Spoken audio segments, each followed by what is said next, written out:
Welcome to On the Edge with April Mahoney Brains. Here, this is the spot where the conversation is pointed, the guests are sharp, and the responses are never dull. Welcome home, Brains. There's only one requirement to hang out on the edge, is that you open your big brain and close your small mind. Did you bring your thinking caps? It's time to put them on, because the conversation starts now. Had it in my bedroom before, I like to and keep it a was little raw footage in the front. yeah, So okay, so you bought a and book. sorry there, and I never used it really because because I never was in my bedroom because it was before it was time to actually go to bed. So I thought, no, instead I will use it in my office so that I really can enjoy it and it will energize me or calm me down Yeah. depending on what I need or inspire or And it'll bless you too. A little oil goes a long way. They are, really it yeah, does. they're great for wearing. They're great for burning. If you have Mm-hmm. those little burners, you put a little candle under it. Put a Yeah. little water in it because those are they're not they're highly concentrated, Yeah, yeah, yeah, yeah. and you will love them. You will love them. I'm telling you, Thank you. that's my PB&J girl. I love a good burn offering. It makes me just feel so good. It carries your dreams and visions and blessings and all that. And here's one, Definitely a does. blessing brains all the way from Norway. Alexandria Marjanska. Did I say You that can correctly? say so. It's Aleksandra Marjanska, but great many people say Marjanska, and I actually love it. There is some edge into I it. know, well, yeah, that's what we try to do here. Okay, so wait a minute. Roll it off your tongue one more time again. Alexandria Marjanska. Yep, that's me. That's her. Okay, from Norway Brains. I'm telling you, I go all over the planet for you to try to bring you the best, the brightest, the most innovative, and here she is. But you know what? She's got a niche, okay? Because she I works do. with high achievers, because they get burned out. She is a mother of two. She is a strong entrepreneur. Look at that smile. You guys haven't seen her videos. I mean, she's on fire. And she loves the word intense. Okay, that is her PB&J because again, she wants you to be passionate about what you do. Alexandra, tell us a little bit more about you and how you show up in the world and what you are doing there in Norway, girl. Well, that's actually one of my impossible dreams come true when you ask about Norway, because I'm originally Polish, as you might guess, out of this weird tongue twisting surname. But it was one of my impossible dreams. And actually, a few years ago, I had this realization. It was in the point when I was really asking this question, like, what am I truly an expert in? What am I an expert in? And I was in this transition into my true passion based business. And I realized one day, without really pushing this realization, it just suddenly came to me that I can, with the hand on my heart, say that I'm an expert in making impossible dreams come true. Oh wow. And I made it my profession, but I really deeply realized, like kind of looking back and connecting the dots of my own life story, that my own life story is really made out of impossible dreams, impossible goals, impossible visions coming true. And also, so that's like, and I could obviously list loads of them. And I'm actually doing this on my lives on Monday right now because I was Well, getting these questions. Yeah. let me ask you a quick question. Is this through manifesting? I wasn't a conscious manifester. It wasn't, this word wasn't a part of my vocabulary, but I think I just had this intuitive approach as well as this very academic approach. Like I'm a weird mix. And I'm really also recently I have identified this piece of my identity because if you ask me who I am, I've for quite a long while I now had this conscious answer that I am definitely an achiever, obviously, that I am an explorer, that I am an adventurer, that I am this researcher, the academic mind.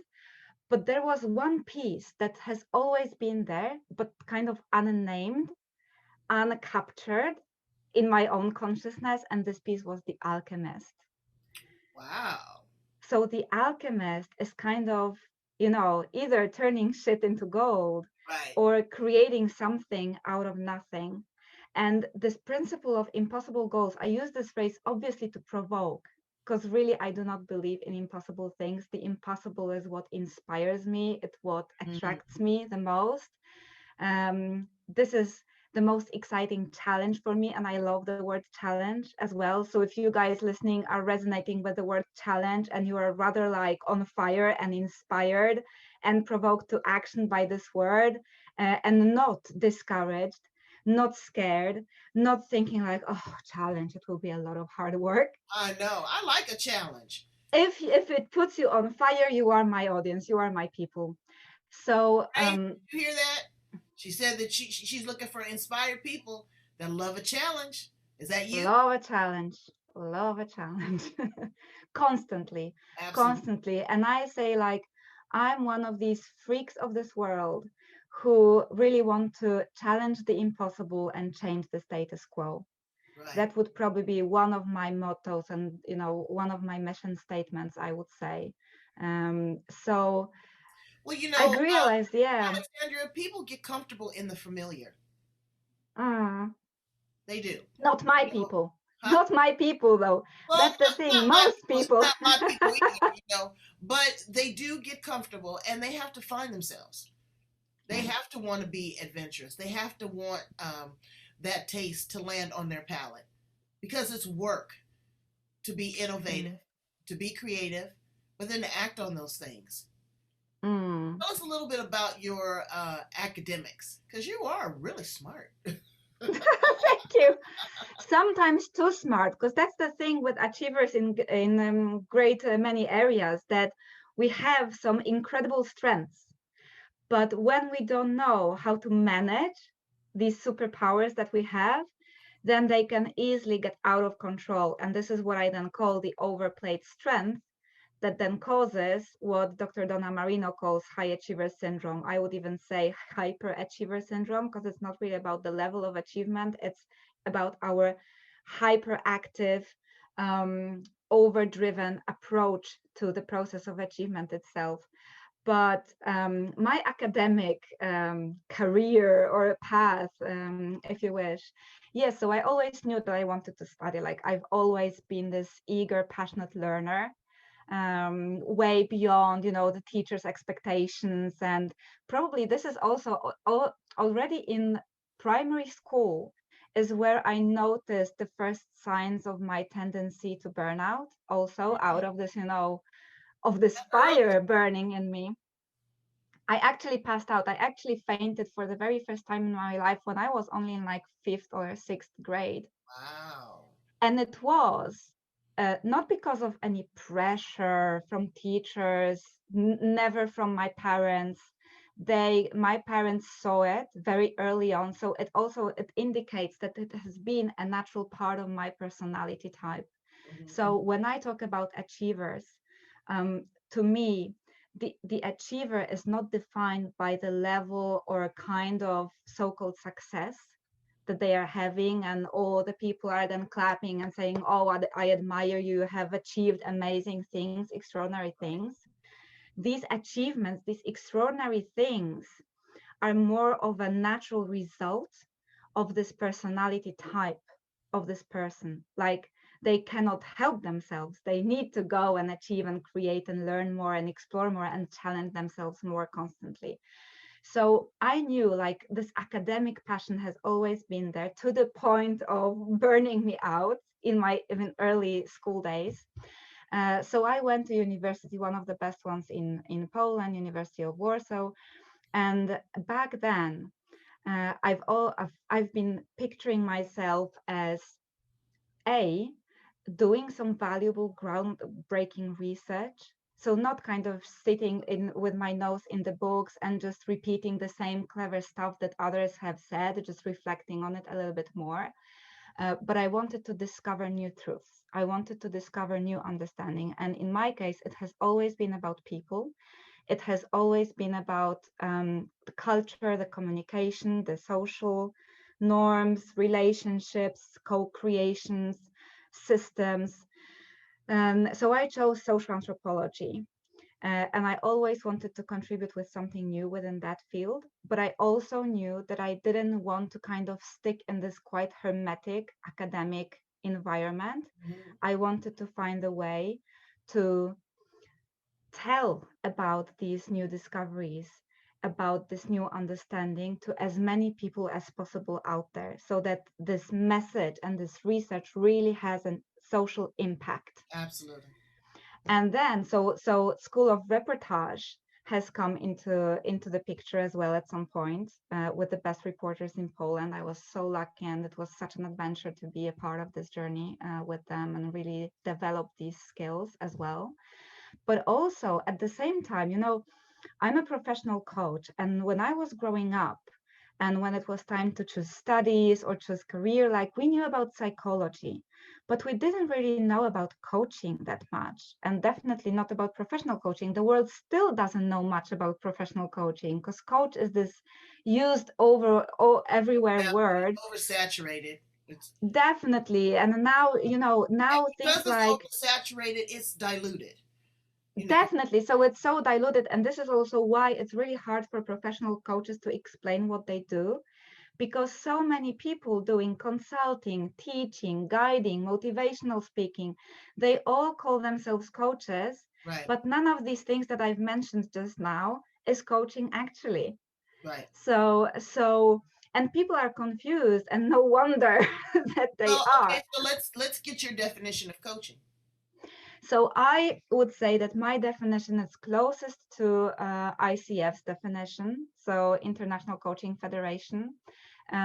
So it's about helping someone either achieve specific goals or grow themselves as a person. And really, these two are very connected, because in order to achieve any goal that is challenging for you right now, you need to grow yourself first. There is always this principle: you need to first become the person that is able to make this thing that you want happen in reality. So Okay, these are combined. But the thing about coaching is that it's not like this facilitating this growth, because it's all about facilitating growth, it's all about facilitating change. But great many professions can support this facilitation in great many ways. And well, in case of coaching, I say that, like, the biggest power of professional coaching is that it really brings you back to your own ownership, to your own authority, hmm, to your own resources, because it's not an advice from the outside, it's not an explanation, it's not right, teaching really. It's connecting you to your own truth, to your own values, to your own decisions, to the whisper of your own soul, the wisdom of your own mind. And the coach, through certain questions, sometimes weird questions that no one else usually asks you, hmm, like I do on the opens up. air. Yeah. You So know, it's more about not giving you as my client access to my expertise in anything else than coaching itself, but it's you're a me. facilitator. Yes, me as a facilitator, to give you full access to your own wisdom, to your own expertise And a in lot you and of your times, life. Alexandria, what people fail to grab hold to is that coaches have a lot of responsibility. I say this time and time again. You are holding this person's self esteem. Sometimes you're holding their wallet. You're holding their future dreams. They are really looking to you for guidance. But I love your explanation, because you're saying that the ultimate GPS is inside of you. Yeah. And And so it's you what you need to have say. someone point you in the right direction. Yeah, and many people might still like reach out for a support from a coach because they are in a vulnerable place. Maybe they are confused, they don't know which path to choose, or maybe they're, they are standing, like in my client's case, they are really on this mission impossible. It's very, very difficult. It's hard, emotionally hard, and strategically, and in any ways, it's really super challenging to be on it on this mission at all, and especially if you feel like you're on this mission alone. And with people that I work with, people that I speak to, I know that these are very few people. It's not like, an average person that will meet Right. another average person and they will be on the same kind of wave and But understand super each brain, other. you deal with super brains. Yeah, yes. And visionary. And, so these people might be considered crazy because they are coming with these visions, they are coming I with like these the word ideas. weird. And I don't like crazy. Because what is yeah, crazy? We're all crazy. yeah, for me it's a good crazy, right? I love it, but it's not, it's not average, it's not Right, mediocre. And for men, and it's not maybe happening if it's really visionary. It's not only that it's bold, it's not only that it's ambitious, it's really very often something that no one else has done, or no one else has done it in this way. right. So it's really cutting edge, it's groundbreaking, it's super innovative. So it hasn't been seen in this way before.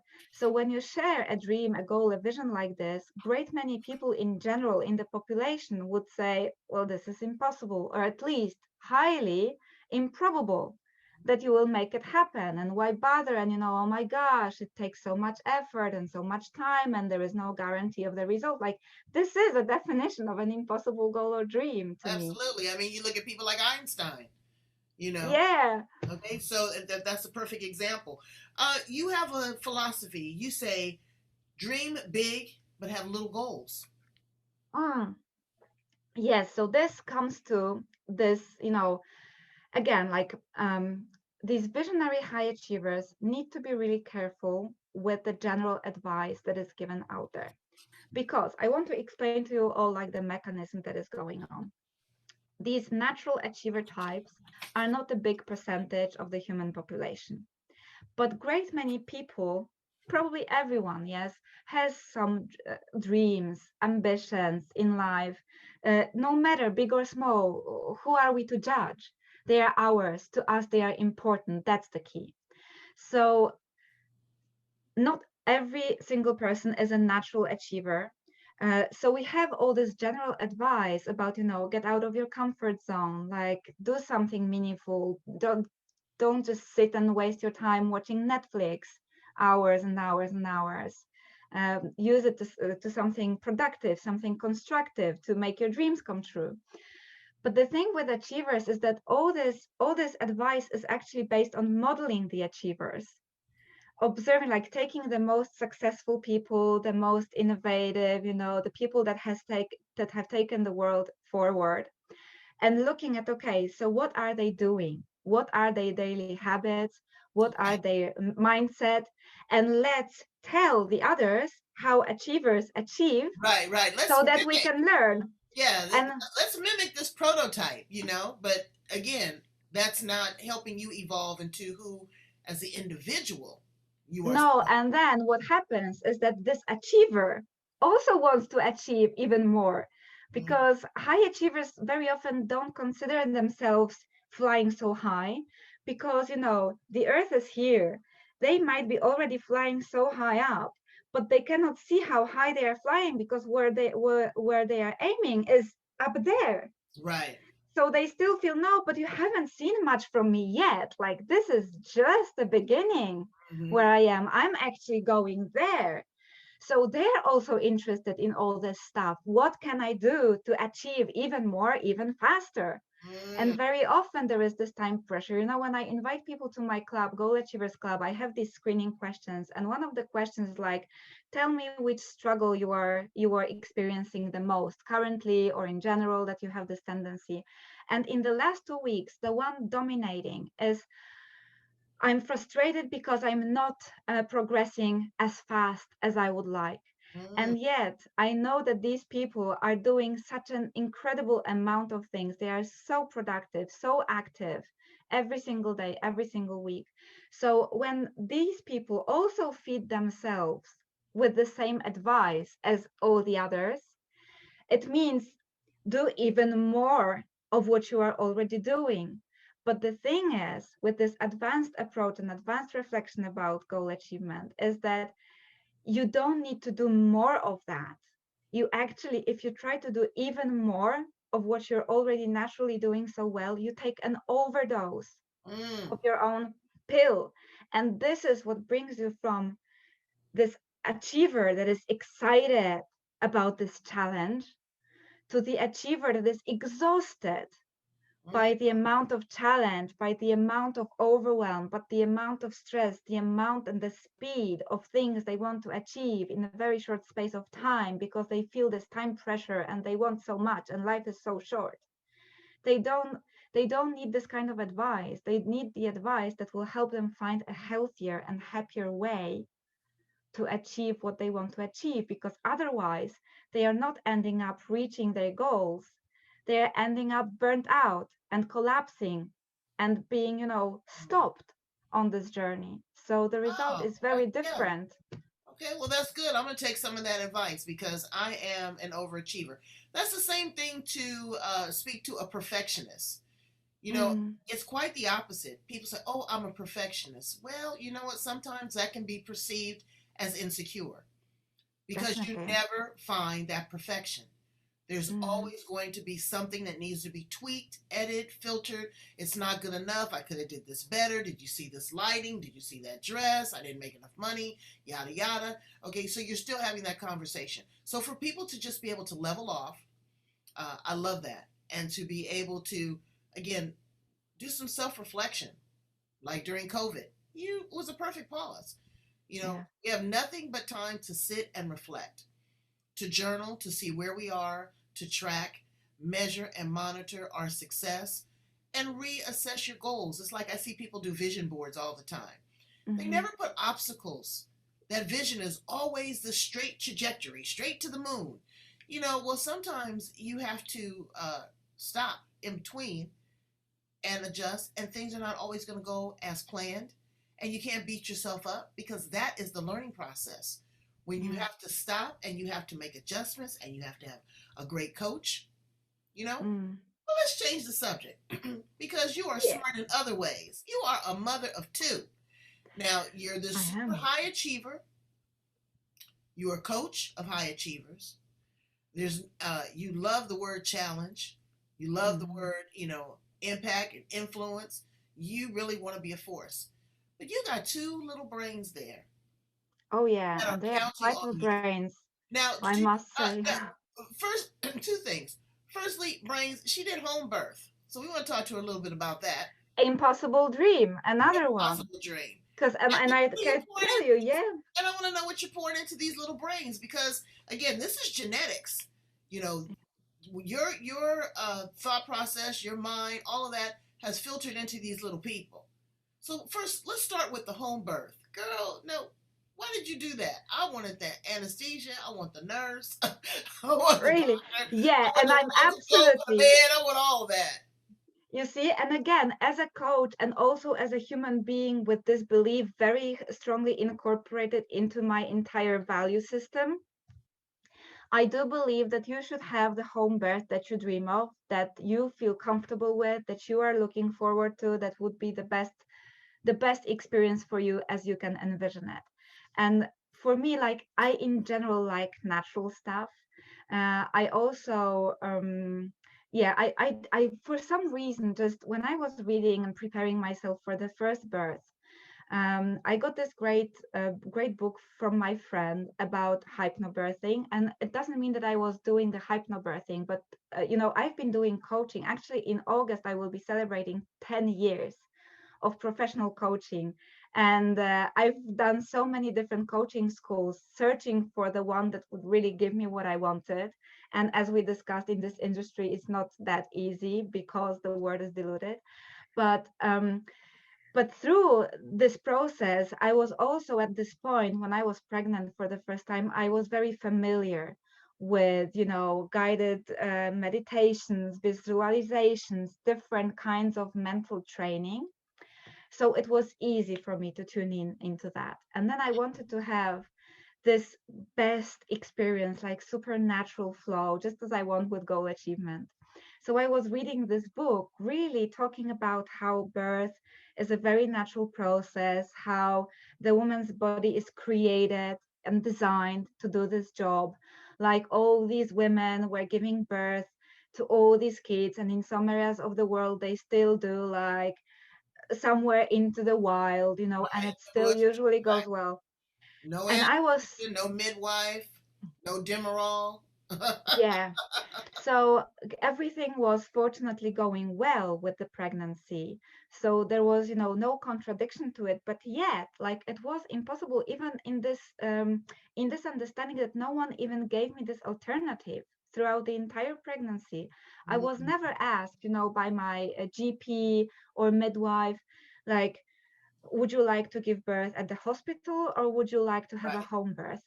Everyone just asked, and these questions matter, like these pre-assumptions, these pre-frames matter. Which hospital do you want to give birth at? right, As if home birth wasn't just a part of this reality. right. Absolutely. I get you. And then I thought, and it was really like literally 3 weeks before the due date, when I suddenly got this realization: what if I want to have this natural birth, if I want everything in this hospital to go almost as if it was at home, like, why not just give birth at home? So I went to my midwife, and believe it or not, this is like the manifestation part, I guess, and universe co-creating with you. So I went to my midwife, and guys, I live like in a tiny Norwegian village, not city with loads of options. My midwife in my tiny Norwegian village, when I said, you know what, is it actually possible to give birth at home? Turns out she is the most experienced home birth midwife in the entire country. Oh my, what?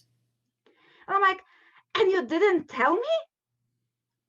And she also, oh, because I don't know how it will be perceived. I was criticized before for, spreading the word about it. So now I kind of keep my mouth shut. I'm like, are you kidding me? We are doing this. And I had full support of my man, and I called my parents, and they were like, what? They were having almost like, heart attack. And they made me promise them that I won't do it, that I went out of my mind. So I lied to them. I basically, just to calm them down, because I didn't want them to, freak me out and Right, call me every absolutely. day. So I just lied, and I just made this nice story that seemed probable, easy for them to believe. And just afterwards, I told them. And not only did I have the experience that I wanted, really relaxed, really peaceful, beautiful, intimate, with this midwife and my man. And actually, I have a wonderful mother-in-law. So she was also there, because for her also it's this magical moment, becoming Oh, grandma. It was just absolutely amazing. And not only that, like, I'm not kidding you, this birth was pain free. mm, mm, Pain free. It was just this phenomenal, fascinating sensation mm, in mm. my body, and me allowing my body to do its job. Well, right, naturally. Yeah. They go through the process. That's beautiful. So you have two children now, and you did this twice. What are your dreams and goals for your children? I don't have any smart goals for them, because I think it's up to them to design them, to discover what Right. they are. So I really seriously don't have any specific goals or ambitions for my kids. I just want them to live an aligned life, and I just want them to know, have this faith, have this, you know, understand how obvious it is that they might live their dreams, that they have this potential, that they have this possibility. Um, and I'm more of an observer, actually. I'm really, as a mom, I think I've been, from the very first day of their lives, I was rather curious. I wanted to explore, I wanted to discover, get to know these amazing creatures, like, who are they really in their core, and support them in exploring and expressing that. That's huge, because you're allowing them to be. Because I don't know. I have a little different philosophy. Again, I'm a woman of a particular age. I've got some years on you, and I have a grown daughter. Uh, I don't want to control her. I Mm-hmm. tried that and it didn't work. And I don't mean control, but really navigate more Mm-hmm. about who she was. She is this creative. And so I have to let her create. That is where her joy lies. That's where her finances lie. That's where her future lies. But as a parent, I have a responsibility to not let her always express and explore her free will. Mm-hmm. I need to be able to help her dodge a bullet. I need Mm-hmm. to be able to interject. They don't like your opinion. I'll tell her something and she'll go, "Oh, are you kidding me?" She'll hear the same thing Alexandria told her, and oh my God, the light bulb goes off. So Yeah. you have to consider a balance there. It's hard. We have to be the disciplinarian. I always told her, But we are, and with the brains, the thing with the brains, exactly. super brains, You guys. is they, as kids, and like that's their nature, they will challenge you, Oh, they and will. they will, and they will test the boundaries, and they will try to push the boundaries big time, great Exactly. many times. But they're going to So look at you. obviously, They're going to look at you as an example, as a yeah. trailblazer. So I'm not saying that by allowing them to express themselves, they have permission to do whatever they want, whenever they want, however they want. It would be crazy, and No, actually, and it's not beneficial to kids. I don't mean that. But see, the reason why I say this is because the generation of millennials now is Mm, far different than when I was a young woman. I mean, we had a set of strict guidelines yeah. now, and we were able to be make decisions. Mm, Now I see that it is just different because of the way that we've raised children to become more options. Oh Johnny, do you don't want to eat your peas? You don't have to eat your peas. Me, you eat your peas. oh You yeah, eat your plate. So it's same a lot here. different. But when you go into the workforce, even working with millennials, I find that, and it's I'm not coming down on them, but you have to tell them each nano thing to do. They don't, because of the way that they were raised, Mm, the way that they communicate. It is a different time.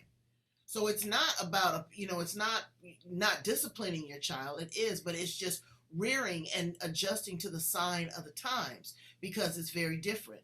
Some kids you have to tell each thing. Okay, when you wash the dishes, you rinse the dishes, you dry the dishes, you put them away. That's cleaning up the entire kitchen. I had a situation with my daughter. Same thing with dishes. I told her there was like maybe 8 dishes in the sink. I said, "Would you wash the dishes?" She said, "Yes." I come back in there and there's 4 dishes left in there. I said, "Did you wash the dishes?" She says, "I washed the ones I used." yeah. And I'm like, no. Really. So again, it's the communication style that's different. And when you're working with super brains, when you are working with, children that have challenges, you've got autistic children, you've got emotionally distressed children, you've got kids that are being bullied, that are being isolated. So you have to really, as a parent, you got to listen to who they are, figure out who they are, and figure out who you are. And we're going to do that with Alexandria and her coaching. Tell my brains how to get in contact with you because I'd love for them to work with you. I mean, really, if you are not that super overachiever, this might be an opportunity for you to explore something different and something new that you didn't even know resonated inside yourself. Please tell Yeah. them, Alexandra, how to get in contact with you. So I think if you just want to reach out to me directly, the simple traditional email, traditional at this point, email always works. So Alex with KS, that's the trick. Alex with KS. Um, uh, what's the word in English for the thing? An accent? No, no, no, no accents in my email, but it's Oh, Alex and then what? The alpha thing. What is it called? oh, Somehow I at. forgot. Sorry. Obviously, Alex at goalachievers.eu. That's the email. And if you want to kind of have this personal dialogue going with me, interact, stay in touch, follow me, then Facebook is my favorite platform at the moment. So just like my name here, you can see it, Aleksandra Marjanska. That's my personal profile. You can find me there. Well, we're going to find you everywhere because I'm going to put all of this information at the end of the video. We're going to put it down, and Brains, go in and tap in and watch her Facebook live videos. They are short and sweet, but they are jam-packed with information. And she is so Thank you. fun, and she's so smart, and I love it. I love a super brain. I really do. Thank you so much for being here on the edge with me and my brains, the place where the conversation is pointed, the guests are sharp, and the responses are never dull. Come on back, baby. There's always a seat at the table here in San Diego. And maybe I'll make Woo! my way to Norway. Welcome. And San Diego is definitely on my list of to go places. So Bring those two smart see you kids with there. you. I'll take them to the zoo. Oh, yeah, they would love it. Thank you, April. Thank Cheers. you. All right. Bye, Brains.